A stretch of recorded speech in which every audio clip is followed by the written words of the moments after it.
For coming along tonight. As most of you know, this is the third time that we've met like this. In the first two sessions we covered artificial intelligence, and last time out we talked a little bit about data sharing and the issues around that. Tonight we're very lucky to have Slava with us, who's our Chief Scientific Advisor. So he is going to be talking to us about the work that the university is doing and how we can benefit from that work on natural language processing and machine learning. And also Alina, who is very new to the university. I think she's just joined Essex University, so she'll also be talking to us later on about NLP as well. On that note, I'm going to hand over to Slava.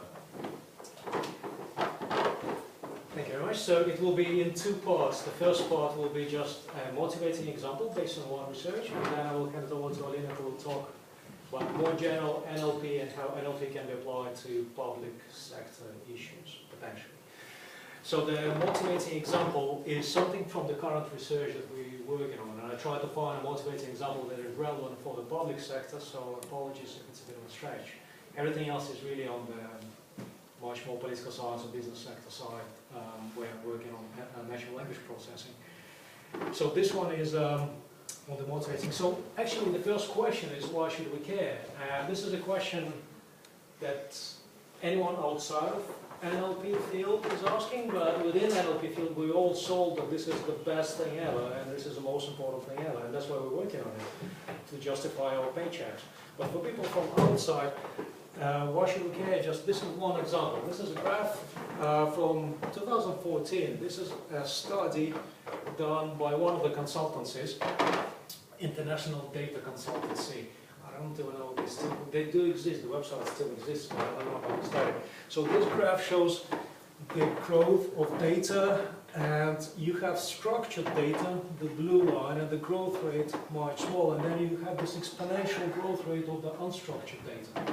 Unstructured data is largely text. This is the data that doesn't come in your standard spreadsheet format, and that's the type of data that we're looking at. Most of the unstructured data is text, hence natural language processing. Natural language processing as a really simplification of great scale. It's a way to approach, statistically analyze unstructured data and generate insights from unstructured data. So why we care is because of this exponential growth of availability of unstructured data. Every one of you is producing a lot of unstructured data every day. Your emails, text messages, Twitter, Facebook, anything that you use will be unstructured data. And the easiest way you see it applied every day is in your spam filters. The fact that you're not getting millions of spam emails every day, just a tiny proportion of the emails may be classified as spam. This is one of the earliest applications of NLP, natural language processing. So it's a simple classification of whether this email is spam or, in the terminology, ham. So spam or ham. And looking at the existing set of emails, some of them will be labeled as spam, some of them will be labeled as ham. You can try to predict any incoming email as being spam or ham. Right? This is what we face every day because that's what we have. We have spam filters. So that's why we should care, because it is exponential growth in unstructured data available. Everything is out there, so the social media data, and thanks to Donald Trump, it became really important to look at social media data. Before that, there was a bit of a peak of social media data, and then it became unpopular, but thanks to Donald Trump, it's now a huge area of research again. So that's why we should care. So as a motivating example, what I will talk about is application of natural language processing to determine user satisfaction of public services. So this is work with two colleagues from UCL. One of them is a public management person, another one is a computer science person. So we are looking at user satisfaction, and we're specifically looking at one type of user. I will tell you in a sec. So user satisfaction of public services, this is an academic spiel, right? So this is what we usually say, why should we care about user satisfaction? Because it's a proxy for public service effectiveness. There has been a lot of work on user satisfaction. We know that it's really important. And there's often a difference between what users think about the quality of service and what the owners of service perceive the quality to be. And the gap, the wider the gap, the more the research shows it's the foundations of the satisfaction with the service. And generally, some people put it as satisfaction in democracy. So it's very important for public sector organizations, and there have been a lot of work trying to understand the determinants of user satisfaction in public services. So a lot of work has been done. So this is essentially an illustration of the difference of the designers of the public service and the user perspective on the public service. And the wider the gap, the more problems you have. So there's a lot of work being done, right? But more importantly, on 29th October, Jeremy Hunt classified user satisfaction, saying that the good public services are the moral purpose of a strong capitalist economy. And he wants to make sure we give NHS patients the very best care. So this is even more important than all the academic research that have been done. So there's a drive from the political leaders that this is important, right? User satisfaction. So what we're doing is we're trying to see what are the implications of all this new data that's becoming available. There's more and more data. So the old research that was based on user satisfaction, you would ask people whether they're satisfied or not with the users, with the service that they receive, public service. But we have now a lot of new data coming online. So this is an example of gathering data, user satisfaction data on People's Republic of China border. When you cross the border into People's Republic of China, as soon as your passport is being stamped, you can leave a user satisfaction mark, whether you're satisfied with the service or not. Which is quite quick, efficient, but also it shows that this data can be collected in real time. It is really granular data on the individual level for a specific type of service. And when this data is aggregated, you can get a lot of insights about a service that was previously really difficult to generate because of this granularity and also scalability. It is scalable in the sense that there's a lot of data and it's more and more data being generated.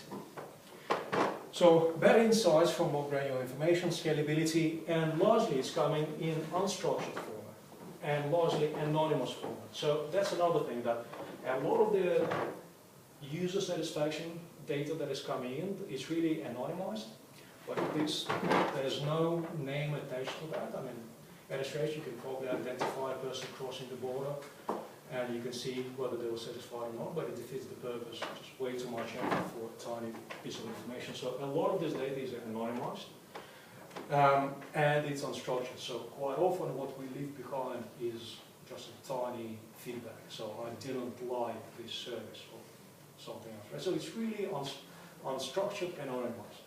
So these are the two key pieces of the type of data that is given. So what is this project about? This project is about analyzing data of user satisfaction data and potentially in streaming format, which means that as soon as the data comes in, you can in real time analyze it, generate insights in real time. It is unstructured and anonymous, and what we're trying to do is trying to yet again answer the question, what are the determinants of user satisfaction in public services? So it's a reinventing the old wheel, just like Apple Watch was reinvented the old wheel. So we're doing the same thing. We're trying to answer the question that was already answered, but thinking about scalability. So what happens when you have more and more data appearing online, and you have more granular anonymized data. So this is a scalable solution using natural language processing and machine learning. So just to tell you the data comes from NHS. This is the reviews that people leave behind about their GP services, so primary care. So we're looking only for England. The data is collected online. People leave their feedback about the service that they use for the GP's data. And it's collected. The data is not really cleaned. There are moderators that make sure that there are no profanity, there's nothing really off, but other than that, all the data is in. So nothing has changed with the data. So the data we looked at between 2013 and 2017, that's about almost 8,000 GP practices and almost 145,000 reviews that were left. And the reviews come in different shape and form, but quite often it's a couple sentences long. So the median is about 5 sentences long, each review, so that's dramatically longer than Twitter data. So Twitter data, the problem with social media data and also social media, especially Twitter, is that it's really short. Here we have actually complete sentences that contain some themes in those sentences, and it's easier to analyze it, but also we have much more data, and this data is continuously updated. So as a proof of concept, this project, but potentially it's a tool that can be used on a continuous basis, update the analysis, update the recommendations and the insights.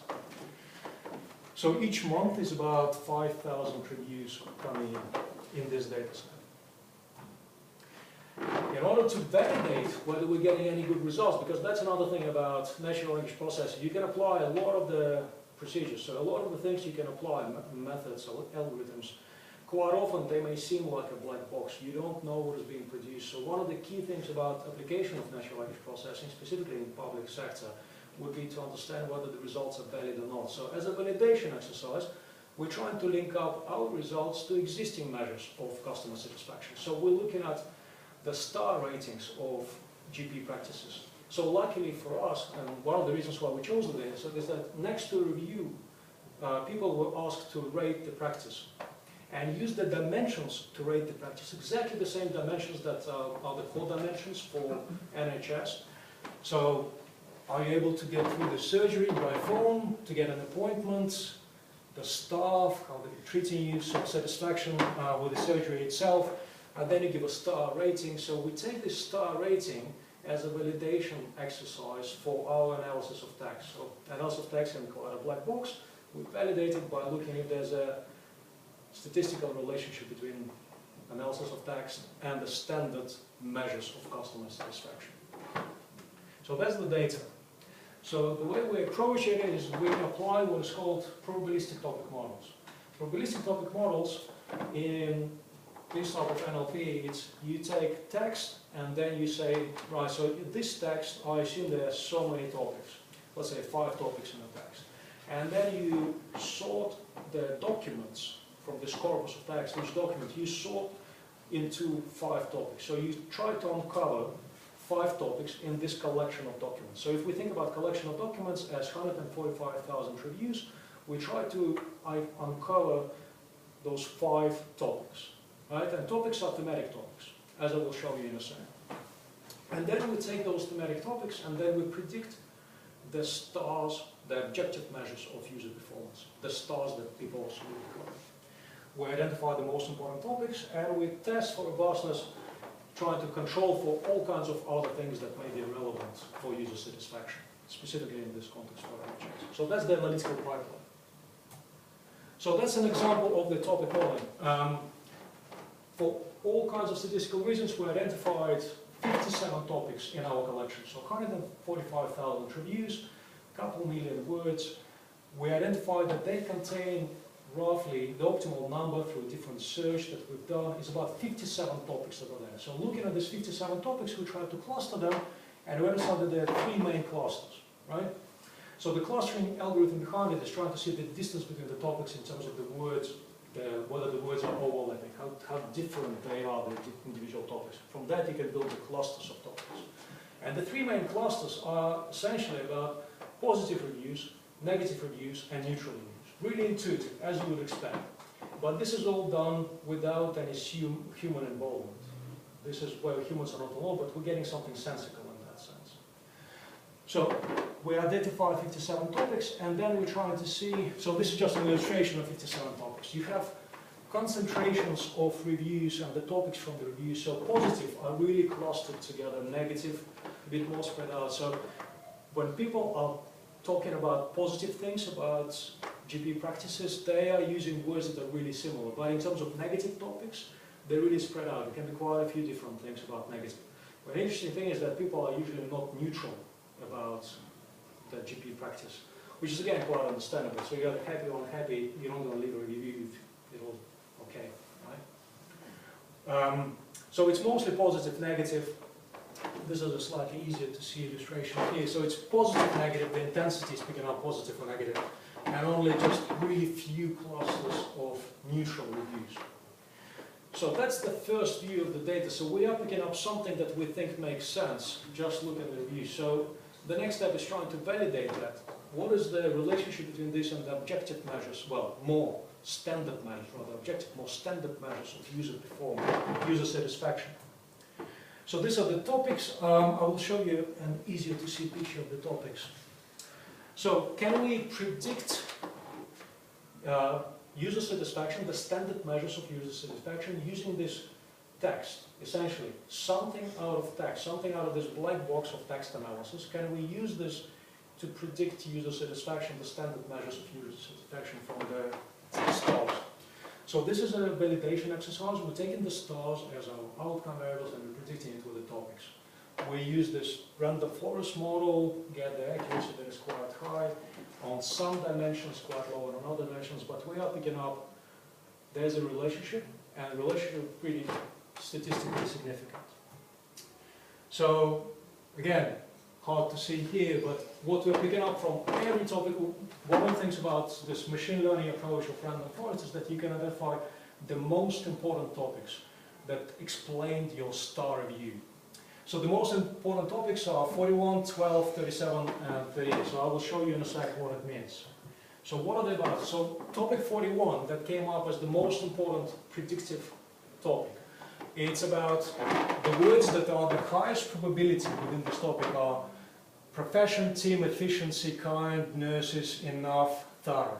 And this is an example of a review that was left. The practice nurse is an absolute gem, efficient, calm and approachable, a fantastic asset to the team.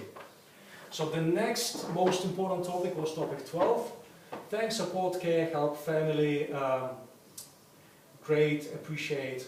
So excellent care from the doctor by going extra mile to help. Many thanks for your care. And then you also have some negative reviews. The surgery is possibly the worst I have come across. Reception staff are rude and have no interest in the welfare of the patients. It seems like they have been forced into doing their jobs for which we have taxpayers paying. Getting an appointment is a nightmare, the list goes on. And this is topic 37. So these are the most important topics, and these are the examples of reviews from those topics. These examples are the most representative of the specific topics, right? So we are picking up something that is quite intuitive. If a human would be reading those reviews just manually, a human sitting down and reading reviews, we would probably arrive at the same opinion that we can sort those reviews into positive, negative, possibly neutral, and this type of feedback we will also be able to identify that this is a positive review, this is a negative, and the type of things as well. Right, but one thing is that's where the humans are not involved, is that it's scalable. So we are talking about forcing a human to read 150,000 different reviews. Alternatively, it takes about 5 minutes to run and set up and get the results that seem to be picking up what we want. So it's quicker, it's scalable, and it can be done on a continuous basis. So as new reviews come in, they can be sorted into positive, negative, neutral. We can identify what are the key words there. And if we're thinking about the implications, we can identify the keywords and link it up to specific parts of service that may be relevant if we want to think about interventions. So just for social scientists in the room, we can also try to, because it can be that some GP practices are a bit peculiar, and there are some things, idiosyncratic things going on, and we're picking up something from that. So what we try to do is we also controlled for additional factors. So we controlled for CCG, so clinical commissioning group, as a fixed effect. We controlled for month, because it could be just winter month or just before Christmas, whatever, different times of year, seasonality in this badness and goodness of the review. We also controlled for the number of patients in practice, because it could be that you have more patients in practice, less time to spend with the patients, so it could be also affecting, and also the index of multiple deprivation scores, so the social deprivation of an area. So we use this as standard controls to see if any of these factors will be contributing to the star review, in addition to our topic models. So this is just, and you don't need to read anything from this table, but the table is essentially saying that we get, following our intuition, we get really intuitive results. So positive reviews, they positively predict the effect, the star rating. Negative reviews have a negative prediction effect. on the star rating, which is what we would expect. And among the other variables, and this is after we control for all the other potential factors that we can control for. And nothing else is really important systematically on the review. So user satisfaction can be really predicted from the text that we use. Yeah? So this is just a validation exercise, it works, but it can be scaled up easily. So because text models don't need any involvement of humans, you can get this system running easily and use it for identification of user feedback, user satisfaction. So that's a motivating example. And the bottom line is that the key is that it's scalable, and that's where the big data comes in. Online analysis. So as data comes in, you can do the streaming analysis, analyze it, improve the insights, update the insights, and generate something else. Real-time decision making. But this is just one motivating example. This is one area, and it's probably a really narrow area of natural language processing, where people look at document summarization and trying to apply it. So from 150,000 reviews, we get 57 topics. We summarize a lot of data into a smaller number of topics. NLP is actually much bigger as an area. So aside from machine translation, anyone using Google Translate after 2016, when they improved Google Translate functionality, where they now use deep learning for part of the Google Translate. Previously it was statistical translation, and that's where we get all this weird translation results. These days it's much better. So machine translation, information retrieval, sentiment analysis, information extraction, question answering. These are the main areas, but there are many more. And that's when Alina is going to come in, and she's going to give an overview of a much wider application of NLP.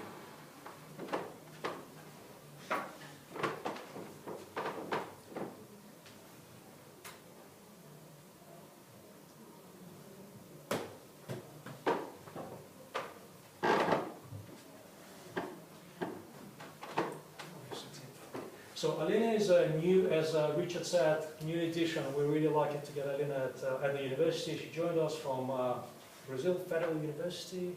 Rio Grande do Sul. And she came for the weather. But Alina is a lecturer in natural language processing and artificial intelligence. Any new addition to the university is artificial intelligence in there. So. But she's really the expert in NLP. Thank you for the kind words, Slava. And actually I came for the friendly people because I was here for my PhD and I loved the people I met. So 12 years later, here I am. So as Slava mentioned, I'm a freshman. 2 months ago I joined the university and I work with language technologies. So language technologies, why? Because we like to do mind reading. And what's the best way of doing mind reading is actually listening to what people have to say. Because it's through language that we know what people are thinking inside. So that's one means of communication. And for that we use everything from computer science, artificial intelligence, machine learning, simulations. We use knowledge from linguistics, from biology, from engineering. So you name it, we try to use it to understand language. So some of the applications that we can use language processing involve things like speech recognition and synthesis. So a lot of the interfacing that our systems do these days, they use speech recognition and synthesis, they use information retrieval, so trying to recover information that is relevant for us. We have machine translation techniques, as Slava mentioned. We can do intelligent searches using the language as basis, and we can do automatic text classification. So how is this useful for us? Why would you want to use that? Because language can help us build more targeted systems to supply the user's needs just through the language that they use. So what many organizations have are huge untapped repositories of data, of unstructured data, that is there with past cases, with lots of information and expertise from people that are recorded in unstructured data. So we try to use methods for automatically finding and identifying the key relevant concepts and revealing some implicit patterns that are hidden in this data to help our experts in the domain doing better predictions.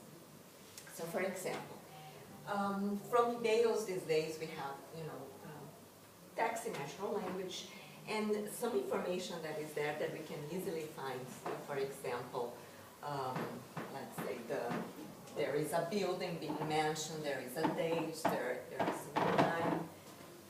And what we can do is actually to automate the creation of a new calendar entry that has already all these details there. So this from one email, and it will probably be different from the next email that tells exactly the same kind of details. We can also analyze a lot of review data, because as Lava said, we create reviews, we create profiles in social media, we make reviews, and the language that we use is very creative and it's completely unique. So each communication is going to be different from the next. So how can companies, for example, learn what the users are thinking about the products that they just released? Well, we can try to find key concepts here in this review to discover things about, let's say, the zoom, if the zoom is good, if the camera is nice and compact to carry, it's something nice.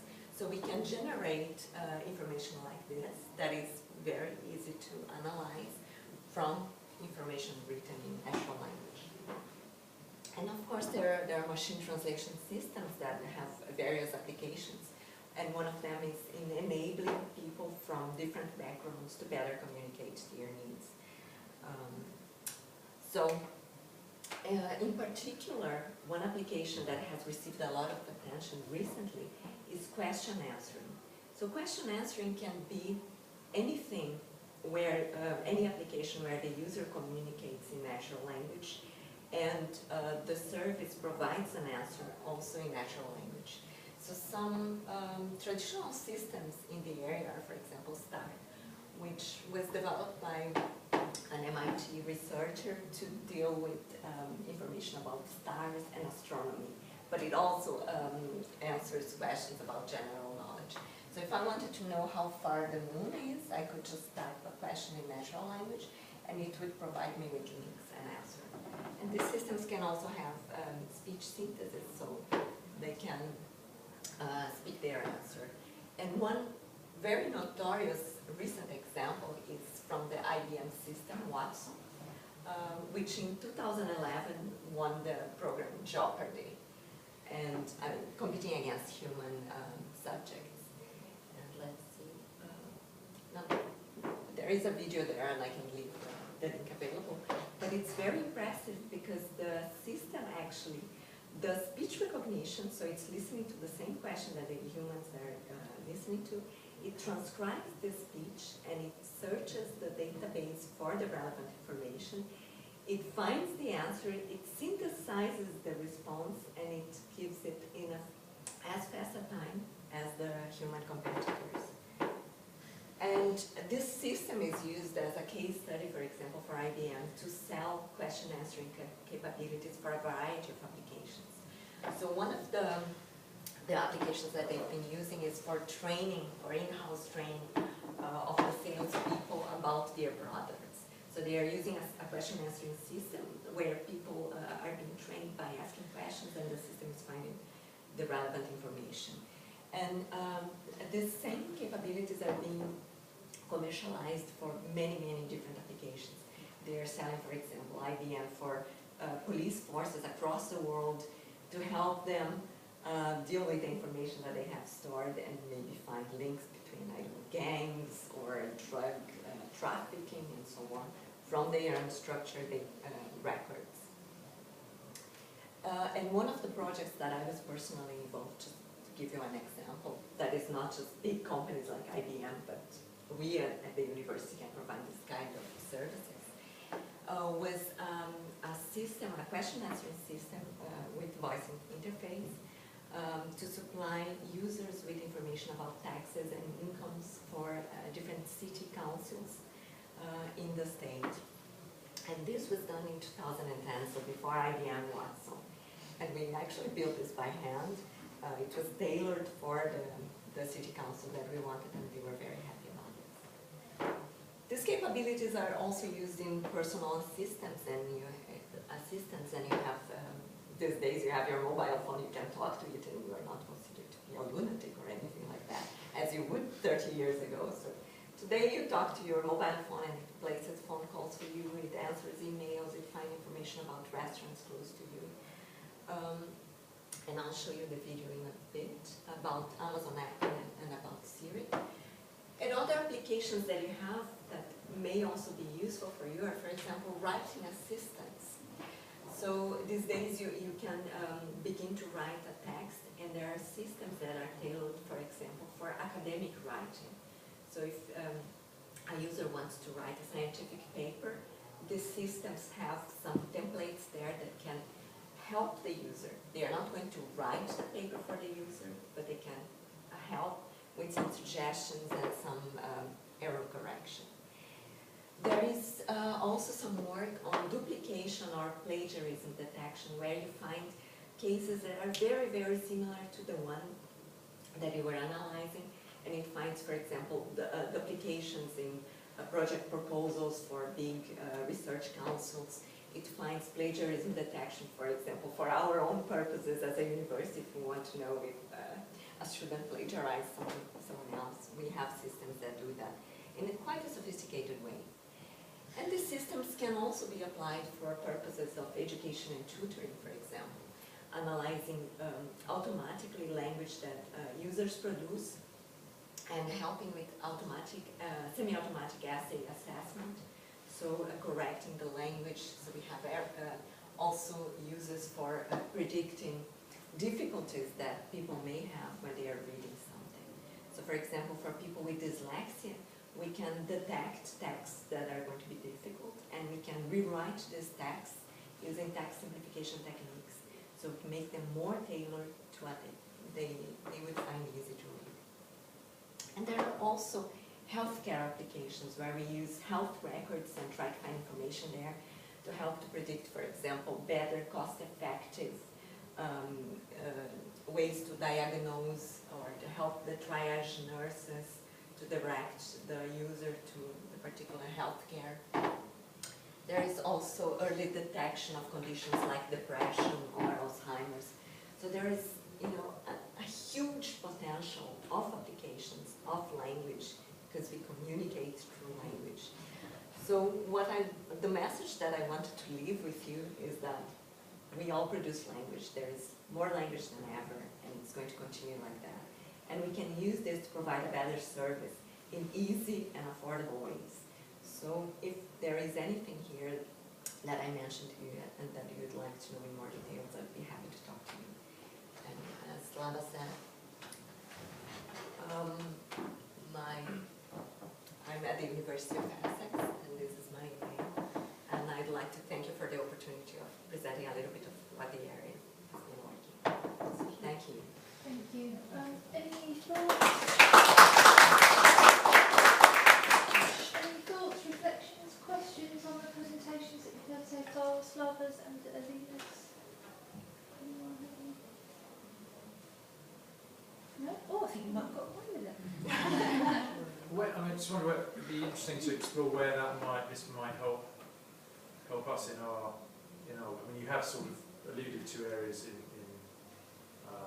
public services where this could be used to maybe predict risk or better target services, and it might be interesting to explore some of those options a bit. So, for example, you have very highly trained experts that sometimes are swamped, let's say, by email communications. So some of these communications are going to be something very easy to treat, like, I don't know, point the person to a specific link in the web, and nothing else needs to be done. And sometimes they are going to be very important and urgent cases that a human has to actually look and see how to best deal with that. And these technologies can help you do something like that, so they can do a triage of the emails and automatically classify them. Let's say this is something that can be replied with just a link, so they send the link to the user. And if they think it's something more that needs some human intervention, they send it to the, let's say, right person. So they help to classify the emails. So this would be one application. Another application would be, as I mentioned, for example, you have lots of records, let's say from, I don't know, police cases, police records, and they've been written, and you have perhaps millions of records that are there. Sometimes the information hasn't been processed, and you may find links there to past cases that help explain some of the cases that you have today. So some links between people. So you can do the processing of these emails, as Slava said, in much quicker time than a human just reading through all of the cases that you have there. So this indexing and search of information is something that we can do. It's not rocket science these days. I'm interested in the scale of investment and what you actually invest in. So I know, for example, that Amazon has set up like a big new centre in Cambridge to develop Alexa. And they've got teams of people and they're all programming in what it all means. And obviously the investment there is in people to build that product. So how does that translate? So what do we have to invest in? What do we need to build our capability to do it? That's a very good question. So if you think about, okay, I mean, the Amazon, this huge corporation, or IBM, okay, they have all the money that they want to build a system like that. And that's why I actually mentioned the project that I was involved, because this was 7 years ago when we were doing something that is essentially a small-scale version of IBM Watson for a city council in Brazil, so very limited resources. And we can select different techniques that can give a quick fix, let's say, and help you reduce the time that you have to invest in analyzing the information. And it doesn't use, it doesn't need huge groups working for you. So you can do something much more targeted. So Renato, for example, here is a machine learning expert, and he's been dealing with automatic clustering and classification of information.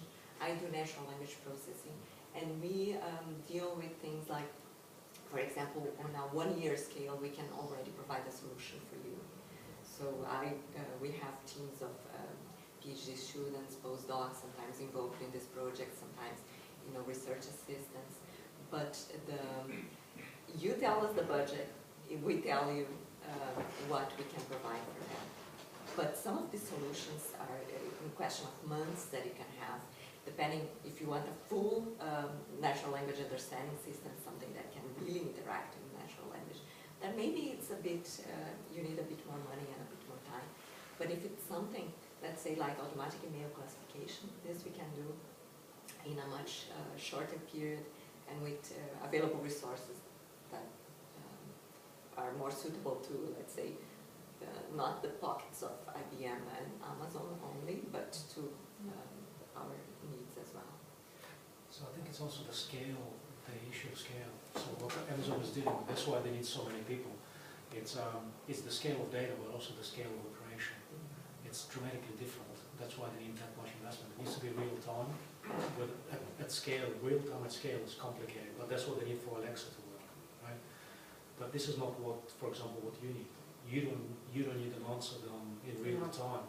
It can be, when I mentioned streaming, it can be a bit of you can do it once a week, right? And that's good enough. But it will be dramatically different investment for Amazon if they want to do it on the real time basis. Depends what you want though, doesn't it? If you want to analyse data, as you say, if you want to create a chatbot that replaces your customer services for, say, Essex Council, then you will need some sort of real time linking through. But then its dictionary probably doesn't need to be quite as deep as that, because it's going to be like, when this pothole filled, when is the school open, something like The that. chatbots would be, the chatbots that can be built, and Alina was working, it's a technology that is available, it's not complicated. And it's much simpler than what Amazon and Google are building with their automatic responses. You want to automatically respond to emails. It's a dramatically simpler endeavor. So That should- example though that you've given the chatbot in the customer services context surely raises a lot of ethical and risk-based questions as to when technology would be good enough to adopt for that sort of environment. Because certainly in the blind world, we are early adopters of any of these technologies. So I've been using speech technology in some form for 20, 30 years. And certainly now Siri and Alexa are in every blind person's pocket, I know. And we have great fun with them because they do ridiculous things as well. And certainly if I rang up the county council and said, when's my pothole going to be filled? And I was told that my pot would be full of chicken in an hour's time, I wouldn't be that impressed. So, and it could be worse than a cooking pot. So where and when are we going to actually decide that we can take that risk of letting technology talk to our customers for us? But it's usually not a replacement, right? Yeah, exactly. We don't see ourselves, we don't see this kind of technology replacing, we see them as aiding people. So that's why I said it's a semi-automatic way of doing things, because you wouldn't want to leave the control, all the control in the hands of the system. So the system is more to help the user better employ their time, or the expert better employ their time. Because you want to remove the things that are very basic and that you wouldn't need all the expertise. And you want the experts to actually deal with the more complex cases. Can we use it to better understand our communities as well? So if we talk a bit about social media, I think. So could you search for certain terms in social media, so you could say, oh, there's an emerging issue in this community, it might be gangs or vandalism, or there might be something going on here, so that you can really get a much earlier and quicker insight into what issues people are talking about in their community and what you might do about those things. Absolutely, and some cases where people have been dealing, for example, with earthquake alerts, because these days we are all, source of information, we are newspapers as well, because if we see, let's say, a pothole on the road, we can put in our social media, there is a pothole in my road, and so on. And this could be actually a source of information for services, where you would be alerted just looking at social media about issues that are going on in your community, and where you can actually take a proactive role instead of waiting for the 100 people to alert that there is a pothole there. You can actually pick this up very quickly from various sources. It's also sometimes you pick up with the natural language processing understanding, you can pick up some information that is not there usually. So as an example, there was a project I was involved in Bangladesh, and the project was about sanitary conditions, building toilets, and it was World Bank or one of the organizations. And they had a standard thing, they approached it thinking that it's about sanitary conditions, and let's just talk to people about sanitary conditions. When they collected customer reviews, people review data, they realized it's nothing to do with sanitary conditions at all. The only way they were able to get toilets in everybody's home in that specific village was when they said that this is your way to get your child married to a better family. And it came in feedback. It wasn't part of what people knew about the community. It emerged through analysis of text, because this was an issue that continuously kept popping up again and again. But if you can show that you have sanitary conditions, you can marry your son or daughter into a better family. But this wasn't there before. Nobody knew that it's there. So it's, as you say, you can analyze your community much better through that. Well, there's an important point in that, isn't there? In that there are an enormous amount of applications, but what you're saying there is that the risk is it imposes an essentialism upon language. So words do not always mean the same thing to everybody all the time. Words are by definition relational and negotiated. So the word, a word for a community over there may mean something else to a community over there. So this stuff only works for you if you're constantly testing the meaning of the language behind it. It can never tell you what the language itself means. But what Slava mentioned before, for example, these deep learning techniques, they are being used, they are very good at detecting similarities between words, between documents. So you can actually, let's say I'm in a certain community, a given word is used in a certain way, we can automatically find what's the equivalent way in another community as well.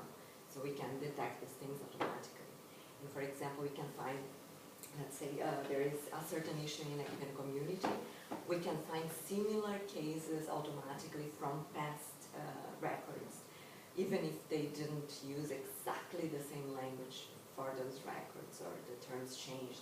So for example, now we talk about domestic violence in certain terms, and in the past they perhaps used different words that we don't use today anymore because of political correctness. And so there are techniques that are being used for automatically finding the similarities. Any other thoughts, reflections, questions? Okay, in that case, thank you very much to Alina and to Slava for tonight's presentation.